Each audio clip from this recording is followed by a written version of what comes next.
The infected blood scandal was not an accident, but the result of a series of shocking failures over many years. A scathing report into the biggest treatment disaster in NHS history concluded today. More than 3,000 have died and many continue to suffer after tens of thousands of vulnerable patients were infected with HIV and hepatitis from contaminated blood products during the 1970s and early 1990s.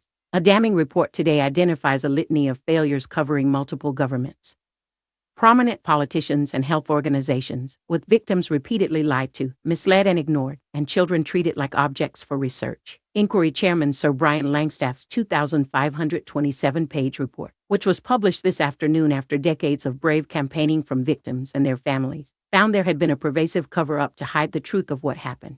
Its searing findings will heap further pressure on Prime Minister Rishi Sunak and Chancellor Jeremy Hunt to immediately settle the estimated £10 billion compensation bill for those affected. Sir Brian said that the contaminated blood disaster is still happening because patients who suffered life-shattering infections continue to die every week.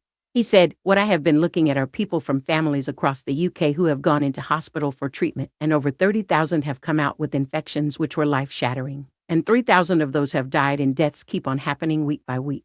What I have found is that disaster was no accident.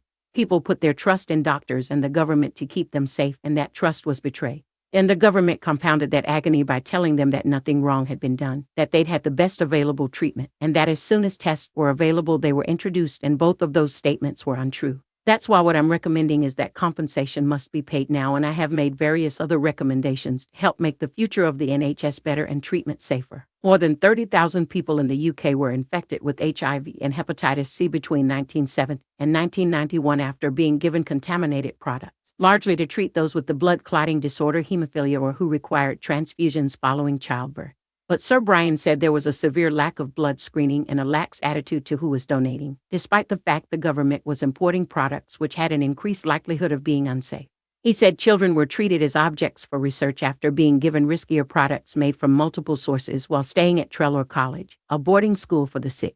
Yet patients were kept in the dark about the knowingly unacceptable risks of infection, while doctors and politicians repeatedly parroted the unfounded claim that the treatment was the best available and was actually saving lives, despite mounting press reports raising concerns. He said doctors gave false assurances to patients and criticized politicians, including the late Prime Minister Lady Margaret Thatcher and her successor John Major, for cruelly repeatedly using inaccurate, misleading and defensive comments about the safety of blood treatment products. And Sir Brian found her Tory government did not address the risks posed by the AIDS virus, while crucial patient records were also destroyed. He empathized with campaigners, who he said were forced into a decades-long battle for the truth, who felt the scandal had been covered up.